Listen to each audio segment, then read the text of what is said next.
प्रतिपक्ष एवं मस्तूरी विधानसभा क्षेत्र के विधायक डॉक्टर कृष्णमूर्ति बांधी ने सीपत प्रेस क्लब में प्रेस वार्ता के दौरान स्थानीय पत्रकारों का सवाल का जवाब देते हुए कहा कि प्रदेश की कांग्रेस की सरकार सभी मोर्चों पर विफल है। चाहे वो धान खरीदी हो, किसानों की समस्या हो, महंगाई को लेकर भी सरकार विफल रही है। केंद्र की सारी योजनाओं को अमली जामा पहनाकर राज्य सरकार अपनी वाहवाही बटोर रही है। प्रदेश की भूपेश बघेल की सरकार ने किसानों के लिए कुछ भी नहीं किया है। कांग्रेस की राज्य सरकार ने बारदाने की कमी और अपनी कमजोरियों को केंद्र की सरकार के ऊपर थोप रही है।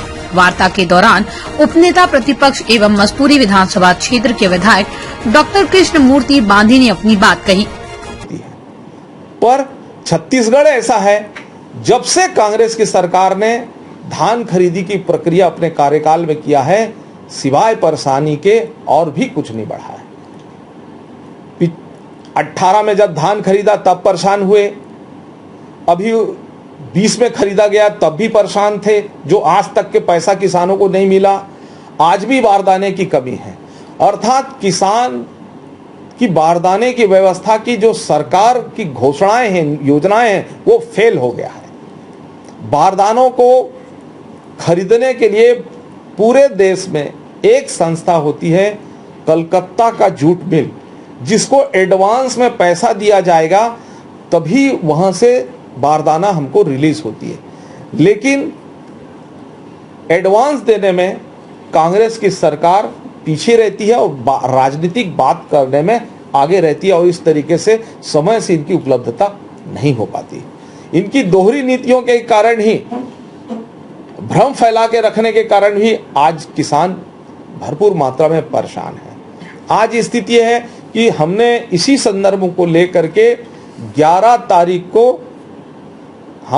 हमारा किसान मोर्चा भारतीय जनता पार्टी का एसडीएम को मस्तूरी क्षेत्र में किसानों को होने वाली परेशानियों को ध्यान में रख करके 11 तारीख को हमने एक ज्ञापन देंगे 4 बजे एसडीएम कार्यालय में। अब साथ ही साथ हम यह भी अपने कार्यकर्ताओं से करेंगे कि जो किसान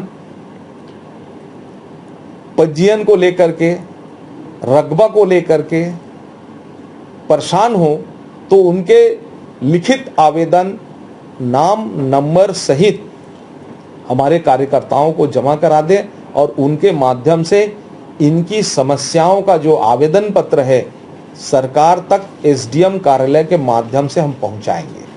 ये हमारी योजना है। अगर उन समस्याओं पर प्रशासन के द्वारा हल नहीं निकाला जाएगा तो हम मस्तूरी विधानसभा क्षेत्र में किसानों के पास जाकर जन आंदोलन खड़ा करेंगे और उनकी समस्याओं को करेंगे। पिछले साल आपने देखा होगा, हमने मस्तूरी विधानसभा के जोधरा चौक में हजारों की संख्या में हमने आंदोलन खड़ा किया। रकबा कम हो गया था, करीब 1100-1200 किसानों ने अपनी समस्याओं को लेकर आवेदन किया। हम उसका बकायदा डाटा बनाए, किस किसान का किस गांव से आया, अपना प्रतिनिधि मंडल बनाया और एसडीएम कार्यालय में किया। हजारों लोगों के रकबा में सुधार आया। यह प्रक्रिया हम फिर से करेंगे, क्योंकि जब जब कांग्रेस की अव्यवस्था होती है हम उसको चेताने का काम करते हैं और भारतीय जनता पार्टी अपने कार्यकर्ताओं के माध्यम से अपनी भूमिका में उनको मदद पहुंचाने का काम करती है। अभी जो किसान बिल वापस लिया गया है वो क्या केंद्र सरकार के हित में है कि जनता के हित में है? और इतना लेट हुआ तो देरी क्यों हुआ, वजह क्या है?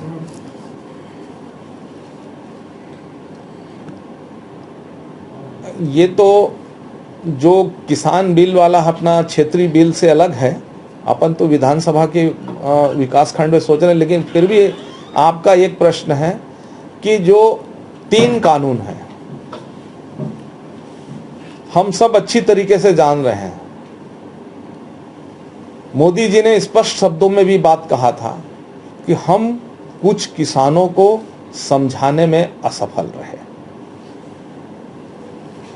और ये भी कहा कि आज भी राज्य के अधिकांश हिस्सों में इसकी आवश्यकता है। जब बिल उन्होंने वापस लिया तो आपने उसके पक्ष और विपक्ष दोनों को भी आपको देखने और समझने को मिला होगा।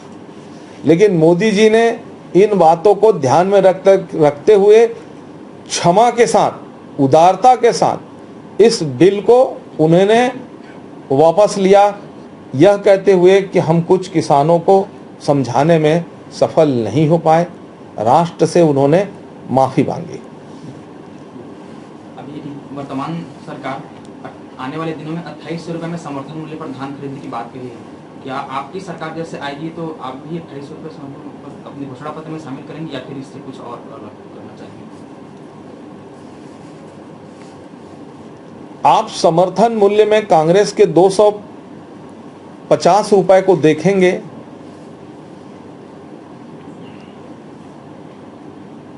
कि हम 2500 रुपए कांग्रेस की सरकार रेट देती है। हमारी मांग है कि इसको एक किस्त में दे। ऐसे समय में किसान का उपयोग होगा और एक थोड़े थोड़े राशि से देने से किसानों को इसका फायदा नहीं हो रहा है, उस पैसे का समुचित उपयोग नहीं कर पा रहे हैं। एक मुश्त पैसे मिलने से आएगा। भारतीय जनता पार्टी आएगा, किसानों के साथ खड़ा होगा, क्योंकि भारतीय जनता पार्टी हमारी ये डंके के चोट पर हमारी सरकार ने। बिलासपुर से संभागीय ब्यूरो प्रदीप पांडे की रिपोर्ट।